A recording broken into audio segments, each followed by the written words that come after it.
Welcome to the Astral Weather Report for August 5th through 10th. I'm Jeremy Gene Wilson with the Light Army. I come on here every 6 days to share with you the cosmic astrological shifts in the neutrino weather. Right, the invisible energy you can't see that affects the way you think, the way you feel, the way you interact with others, your state, your story, the strategies, your behavior. So that rather than be a disruption, a distraction, create confusion for you and conflict, it's something you can take advantage of, you can leverage, you can use it to your benefit. So the theme for this next 6 days is trusted leadership.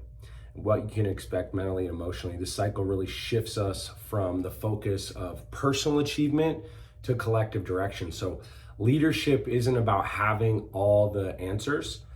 It's about earning the trust to help others move forward. Leadership is an elected role. When you care about the objective of the whole, when you care about the preferences of the individual, then we're elected because we understand the desires, both that it best serves the whole as well as still fulfills the needs of the individuals that are a part of that community. So people might feel just called to step into greater leadership or responsibility. There's just more awareness of how your decisions affect others right now. And so you might feel drawn into conversations where people seek your guidance, or vice versa. You might want to seek guidance from others. There's just this desire to understand before being understood. So this leadership is all about listening. The greatest form of leadership and love is just truly listening. And it's not just listening to what people are saying with their mouths, it's listening to what's happening with people's behavior, right? But it is untrusted and trusted. Like, influence isn't claimed, it's entrusted in us. And this week really teaches us that people don't follow just confidence and certainty. They follow the ones that make them feel seen, heard, understood, and understand the needs of the whole. So the sun has moved into the 7th signature. We call this gate 7 in the human design language. It's the gate of leadership. It's the gate of direction. It's the gate of collective guidance. In the I Ching, we call it the army. So the way this can show up in a shadow way, in a distorted way, is just controlling others, seeking authority, leading with your ego instead of actual influence, right? With dominance, manipulation. And the way to align with gate 7, with the 7th signature, is just servant leadership. It's all about compassion. What do you want for the whole? The person who wants the greatest for the whole is the one that deserves and should be leading and is usually elected to lead. That's the person, that people decide to follow because we're going to a better place than we are right now. So it's all about guiding and leading with humility, creating shared direction, being clear on unified goals. And the core lesson from this gate, from this signature, is just that, great leaders don't demand loyalty. They earn trust, they earn respect first with themselves. Nobody can extend to you something you don't first have for yourself. No one can extend you trust and respect if you don't trust and respect yourself. So do you have the proper self-reflection? Do you have the proper desire for growth? Do you have the proper accountability and conviction in the why behind everything you're doing, beyond just for yourself, but for the whole? The Earth has also moved into the 13th signature. This is gate 13 in human design world. We call it the gate of the listener, the gate of fellowship. This is the gate of collective wisdom. In I Ching, we call it fellowship with men.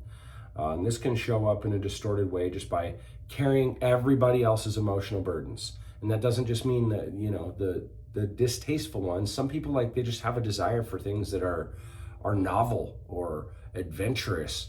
And sometimes just carrying that, like it's ours to fulfill everyone's emotional needs, can absolutely destroy us. Getting caught in gossip, just chit-chattering and yapping with no purpose, no definite purpose involved, and just losing our objectivity, right? Getting caught in the opinions and the stories instead of aligning our focus with the highest desires of the whole. This serves both the collective as well as ourselves. So the number one way to align with gate 13 is just deep listening. Ask, listen, clarify, confirm, but listen to the silence between the words. Listen to the behavior. The behavior teaches you everything you need to know. Stop seeking answers in the form of words. Just start looking at patterns.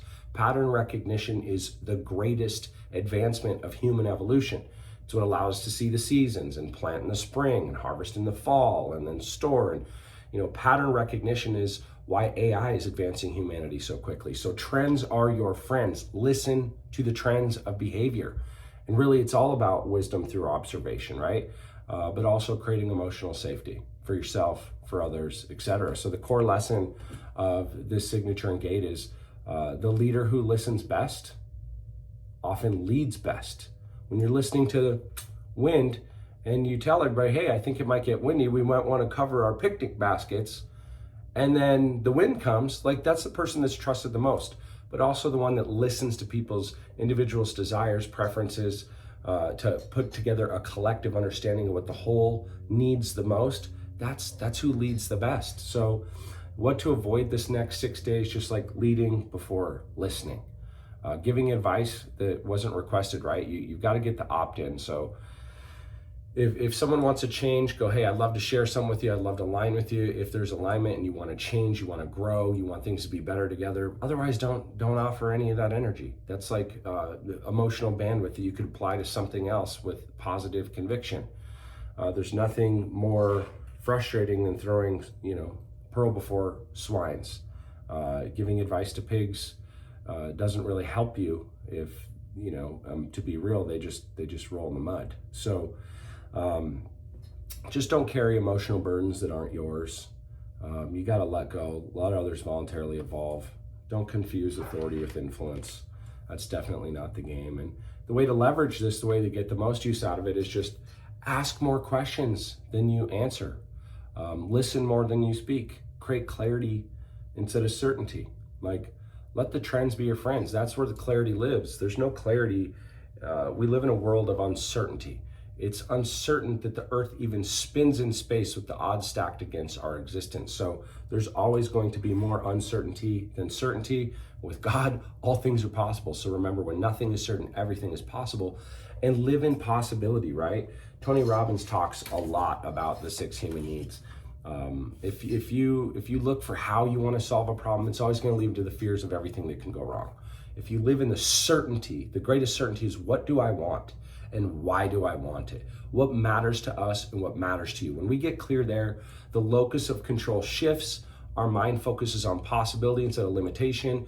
It activates our creative mechanism. It allows us to get curious. That's the greatest thing you can do. So outside that, just lead through example. Build trust through a sense of consistency in the way you show up in your behavior, and help others discover their own direction. Even if it's not your direction, help others discover their own direction. The highest ROI habits: listen through an entire conversation without interrupting before you respond, right? Active listening. Ask, listen, clarify, confirm. Ask a question that changes someone's perspective. The first thing that changed my life, what got me into transformation, leadership, growth, paradigm shifting, breakthrough, self-development in general, was a man named Larry Prophet. He said to me, the most powerful question you can ever ask is, are you open to another perspective? If someone's not open to another perspective, they're stuck in their ego, they've got singular vision on, they got blinders on, then what's the point, right? So, ask a question that changes someone's perspective. Are you open to another perspective? If someone's not open, don't offer it.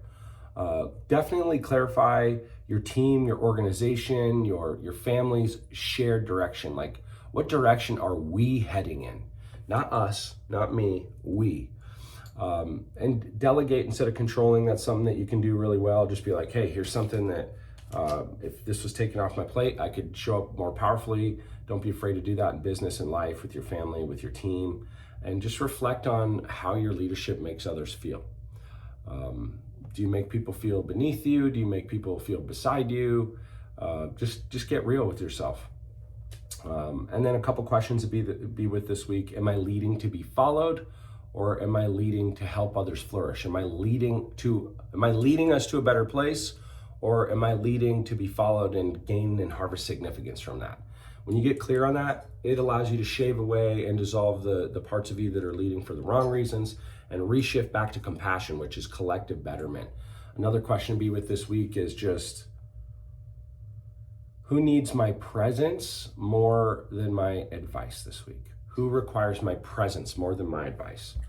That's a couple things I would share with you for this next 6 days.